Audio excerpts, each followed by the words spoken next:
afternoon, everybody. Well, wait a second. Good afternoon, everybody. I want to start today by thanking the teams and organizations that helped to get this group off our streets and who continue in this partnership together.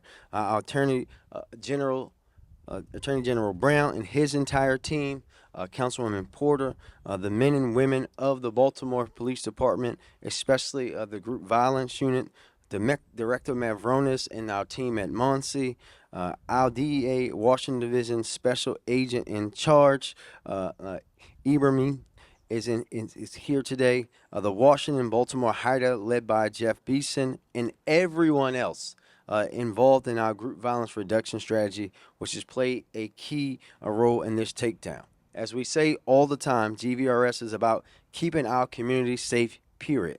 An important part of that is providing every available opportunity, as I always say, for folks to take a step away from the life.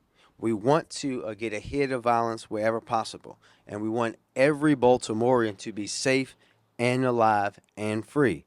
But in order for the strategy to work, we have to hold those who choose to engage in behaviors associated with violence consistently, time and time again, even after being given the chance to change their life, accountable. We will not tolerate groups like this one that ignore the strategy's mandate to put down the guns, who contribute to the proliferation of legal narcotics on our street and continue to do harm in our communities. Now, before we get into the specific of this case, I want to just underscore the impact that we are having throughout the city. As you all know, we started GVRS with a pilot in the Western District in January of 2022. And in just 3 years, as of yesterday, we've conducted 322 full direct communications and 266 law enforcement direct communications.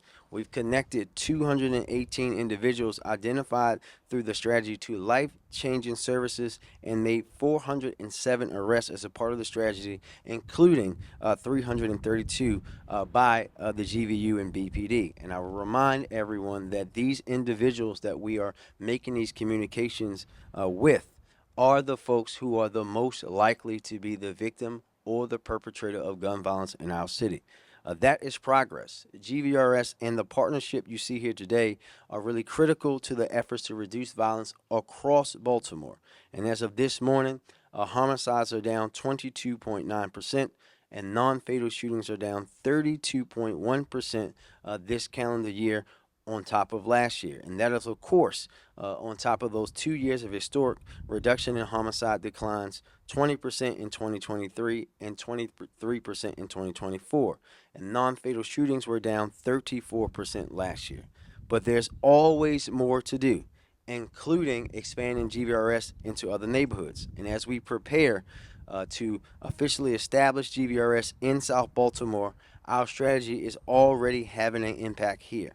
This group was initially identified by GVRS West Baltimore. And I want to specifically thank our folks on the ground, these officers and the people in the neighborhoods for their work. Together, we are sending a clear message. If you turn down the support, or if you call my bluff, or in Baltimore, as we say, if you tell the mayor to kick rocks, this will be what happens to you. Swift, certain, and legitimate consequences. We are going to keep doing public safety this way, the right way, in partnership, investing in all of the things that matter, in constitutional policing, community violence intervention, together to make sure that we continue this work. And thank you. And with that, I will turn it over to someone who I am eternally grateful for, not just for his partnership here, but his partnership each and every day to fight to make sure that we preserve democracy in this country. Our Attorney General Brown. Sir? Thank you, Mr. Mayor. And let me start by wishing you a belated birthday. Yes, indeed. We're all here to sing you happy birthday. But in all seriousness, thank you very much, Mr. Mayor. Thank you for your leadership. The GVRS is just, the results are extraordinary. The partnerships, the teamwork, the commitment, it wouldn't happen but for your leadership and the partnership of so many. So let me thank you very much, and thank you for giving the Office of the Attorney General and my criminal division, led by Katie Dorian, our Organized Crime Unit led by Paul Halliday. They're both here. Thank you for giving us an opportunity to partner with you in this very important work. Monzi's doing an extraordinary job. Stephanie Mavronis, thank you for your leadership. I want to thank our on the front line partners. That's the Baltimore City Police Department. I know today we're going to hear from Deputy Commissioner Jones. Thank you for what you do, and thank you for choosing us to be your partner in this crime fighting effort. Special Agent in Charge, Mia, thank you, and our other federal partners for the work that you do and that partnership. So I'm glad that we're all working together to make our streets safer for everyone here in Curtis Bay, in Baltimore. The Office of the Attorney General is in Curtis Bay, not only on the crime fighting front, also when it comes to things like environmental protection. And I joined the mayor a few months ago on an important announcement on that front as well. This is an important community in Baltimore, a very important community here in the state of Maryland. This case is the result of an extraordinary collaboration across federal, state, and local law enforcement to dismantle the criminal networks that profit from addiction and violence. Fentanyl is driving an unprecedented overdose crisis, fueling both its deadly effects and the violence tied to the drug trade. We make Baltimore safer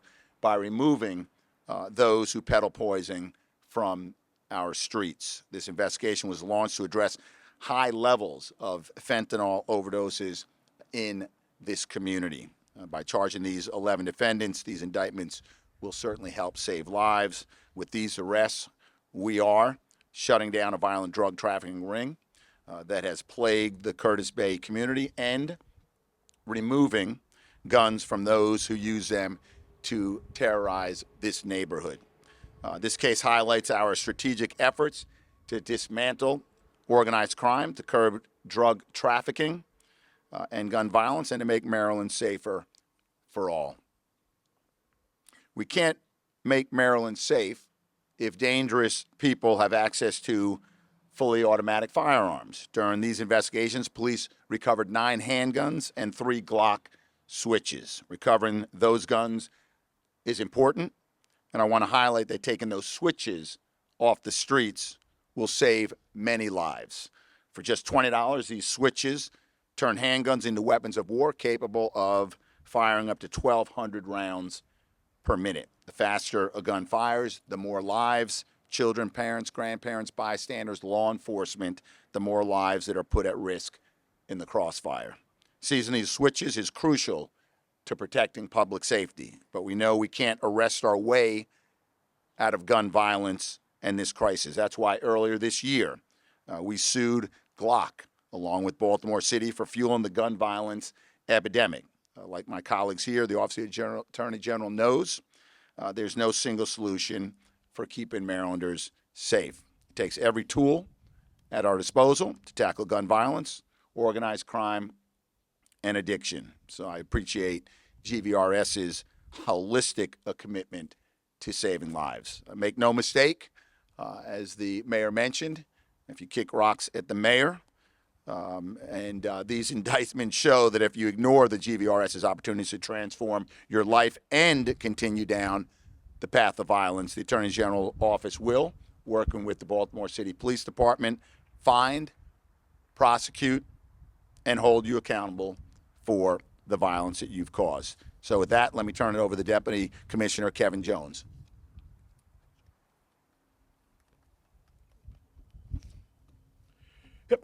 Good afternoon on behalf of Commissioner Worley, Baltimore Police Department. Good afternoon. Thank you to Attorney General Brown, Mayor Scott, and all of those here with us today. This investigation began in September 2024 as joint law enforcement collaboration between the Attorney General's office and the DEA as part of the Group Violence Reduction Strategy. It was launched in the Western District and in response to a rise in overdose deaths and intelligence regarding open-air drug markets and operating in these areas. I want to take a moment to recognize and thank all the members of the Group Violence Unit and their continued dedication to these investigations. Some of the lead detectives are here with us today, and I'd like to personally thank them. Sergeant Brian Flynn, Detective Talmadge, Salmon, Armstrong, and Vanderbrook.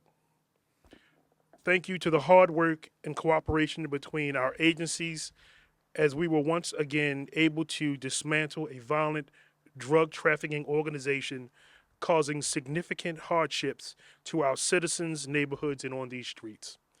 We know that drug trafficking not only drives violence in Baltimore, but also further victimizes those vulnerable individuals struggling with substance abuse, many of whom are losing their lives to overdose at an alarming rate.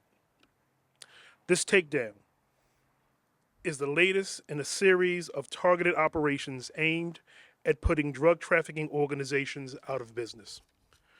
Among those indicted, 9 of these suspects have prior records, including charges for carjacking, armed robbery, assault, and handgun violations. This operation highlights our continued commitment to GVRS and to disrupting the kind of criminal activity that plagues our various communities. While we remain focused on pursuing those responsible for drug-related violence and trafficking, we also recognize that the opioid crisis and broader substance use challenges require a multifaceted approach that extends far beyond enforcement. To that end, we are working with our partners to bring Narcan and CPR training to this community, not only to build trust, but to equip residents with life-saving tools that they can use in a moment's notice when it truly matters. Before closing, I want to thank again all our partners standing with us today and the dedicated men and women of the Baltimore Police Department. Respectfully, our group violence unit, for their tireless efforts to make our city a safer place to live, work, thrive, and play. Again, thank you. And at this time, I will turn it over to Special Agent in charge of the DEA, Washington Division, Ibra Mian.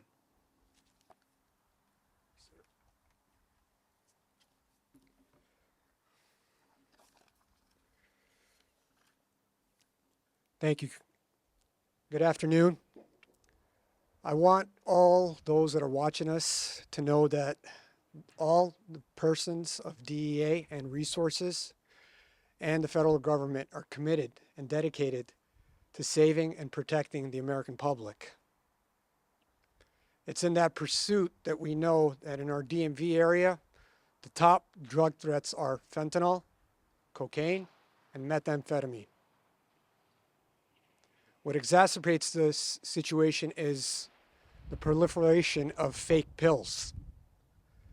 These fake pills contain fentanyl, methamphetamine, and other deadly drugs.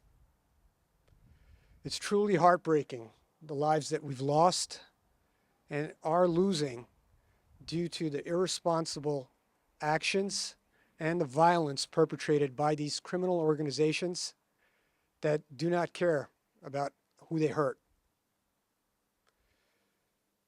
They are clearly attacking the security and well-being of our communities because their interest is to generate illegal, illicit profits. And they do so by selling dangerous and deadly drugs and perpetrating violence to ensure those profits. There's no care for human life. You've heard in this investigation, it's drugs, it's guns, and it's violence. Esteemed colleagues that have spoken before me, they show that by working together, we're systematically eliminating these violent street gangs and their criminal networks that hurt our people. As the SAC of DEA of the Washington Division, we cover Maryland, DC, and Virginia. And as someone that lives here, I'm truly grateful and humbled by the men and women of the DEA, of the AG's office, Baltimore City Police Department, HIDA, and the mayor's office, and many more partners that are with us. We have successfully executed this investigation, and removed the individuals and the drugs and the guns from Curtis Bay and from Maryland, making it a better place. To those criminals that operate in Maryland and in the nation, please pay attention to these next words. Know that we will use everything that we have to come after you. Whether you're the head of a criminal organization or you're someone that's facilitating these illegal activities that hurt our people and our communities, know that we are working tirelessly to bring you to justice. Thank you. And following me is Stephanie Moronis from the Muncie Director.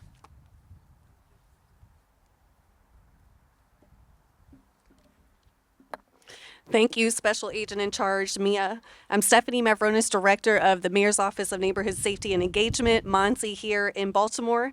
Muncie serves as the coordinator and interagency accountability partner for Baltimore's group violence reduction strategy. My team works closely with youth advocate programs and ROCA, who serve as our service providers. They provide intensive services and wraparound supports for GVRS participants. I want to thank all of the partners gathered here today for their role in ensuring GVRS is effective in our mission to safeguard communities. First and foremost, this strategy is designed to intervene with those at the absolute highest risk of being involved in violence. One driver of violence in our communities is people engaged in organized drug trafficking who carry illegal firearms to advance their interests. This strategy relies on proactive engagement and intervention. We do not want to respond only after a shooting or homicide. Through GVRS, in fact, we work to get ahead of potential violence, offering group members a way out, and, like we're announcing here today, holding those who continue inflicting harm in our communities accountable. Each day, we're seeing this approach build sustainable safety outcomes and change the trajectories of those most at risk of being involved in violence, either as a perpetrator or victim.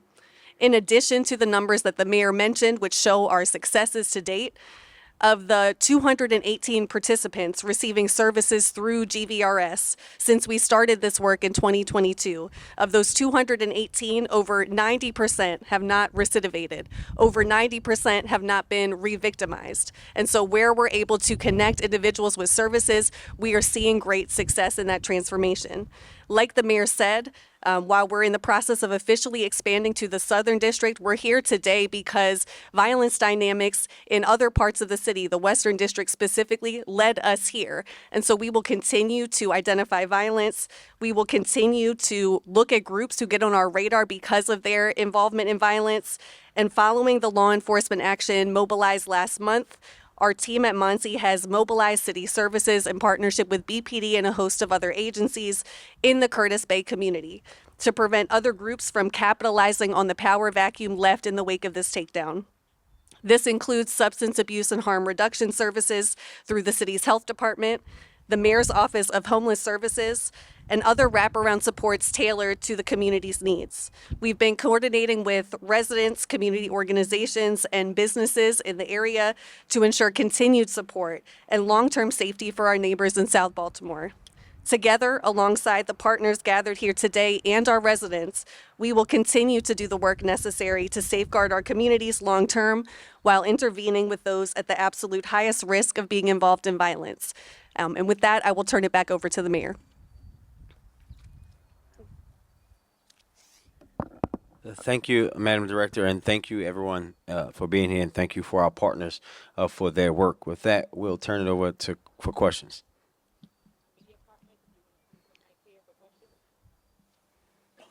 Lindsay, tap that mic. All right, good. Jeff Hager with Channel 2. Were there any fentanyl deaths associated with this drug trafficking organization? I think that what we have to, of course, just so you know, Jeff, how overdose data works, right? If we're talking about an investigation that we started late last year, the way that information and data comes in and verified by the state, we would not have that for quite some time. But at a later date, we might be able to track that down. But right now, we couldn't tell you that. And in the event that it turns out that there were actually deaths on some of the fentanyl, would we seek some tougher penalties for these same people? Is that another That's a message you want to question get for out the there? AG's team. Mr. AJ said If if it we turns find out there out were that fentanyl somebody deaths on died from any an of these overdose. defendants, could further charges be coming in association with their deaths being tied to the drug? Well, let me just say this. We have pursued those types of prosecutions in the past. All depends on the facts and how we apply the law to the facts. But, our goal is to take the facts, the tools we have in the law, and to hold people accountable for all of the damages, the harm, the destruction that they do to the community. So I can't speak specifically here, okay? But when presented with facts and the law match up, where we can bring that type of prosecution, we have in the past. Thank you. Hey, Logan Hollinger, independent journalist. Logan, I can't hear you, man. Logan Hollinger, independent journalist. You good? Yep. I have a question regarding the impact of these drug seizures on the drug supply. Studies have shown that when there's actions such as these, when the drugs are removed from the current drug supply, oftentimes drug users seek out other suppliers, which increases overdose death rates. And I'm wondering if there are concerns about that and whether there are efforts to target harm reduction services in these areas where there are seizures. Well, I think Director Mavronis actually spoke to that, right? That Monty is leading that. That effort to help bring that to the neighborhood is also a part of our broader overdose reduction goals in the city of Baltimore, something that we're keenly aware of. And just so you know, as we've been doing GVRS throughout the city, and as we've seen these takedowns and removals of drug organizations, it also coincides with overdose deaths going down in Baltimore. We're going to continue to expand harm reduction. Monty is leading on that effort here, and we can be sure to follow up with you so you can see our whole overdose reduction plan that we have that talks extensively about how we work with community groups and others who are leading, including city government, on how to expand harm reduction with a much wider breadth in the city of Baltimore. Yeah, if there's any data that shows a correlation between GVRS actions and a decrease in overdose deaths, I'd appreciate that. Yeah, well, I just say writ large, right? I think that we know what time GVRS started, and we know when overdoses have started to reduce in Baltimore. So all of those things work together. But we'll follow up with And you. what was the year GVS started? GVRS started in 2022, and it got really expanded last year as the biggest when we reached our largest point to where we are today. All right, thank you. Thank you. Mr. Mayor, we all know the saying, where there's drugs, there's guns. Based on this takedown and takedowns you've done over the last few months, do you think that's a big driver of what's causing the drop in homicides and non-fatal shootings? I think what's the big driver is that we all of us, and then even partners, other partners that we have, like the state's attorney, all of us are bought into focusing in on the people who are the most likely to be the victim and the perpetrator. We know who the folks are out there with the guns. Those are the people that we're focusing on. We know who the folks who are running these illegal organizations that almost always have guns like this, right? There's no, my opinion on Glock switches. There's no need for anyone to have that. But anybody with any inkling of a brain would understand, as you do, that if you have a Glock switch and you have this amount of illegal drugs, you're having it for a reason. And we want to continue that work and that focus. And that's what everyone here is committed to doing. Yeah. One follow-up. I know just about a block or so away last January, 6-year-old Mary Schumann was shot. With this seizure, is there anything as part of this investigation that may lead to some leads in that case? We'll see. And we couldn't. You know better than anybody that we couldn't talk about that out loud, right? But our folks at BPD, working with our federal partners, as you know, they're going to trace every gun and make every connection in any case that we can bring closure there. We will. All right. Thanks, Mr. Mayor. Yes, sir. At this time, we'll conclude with the press conference. We're going to be media, and then the media has questions after this. Okay. Thank you, guys. All right. Thank you.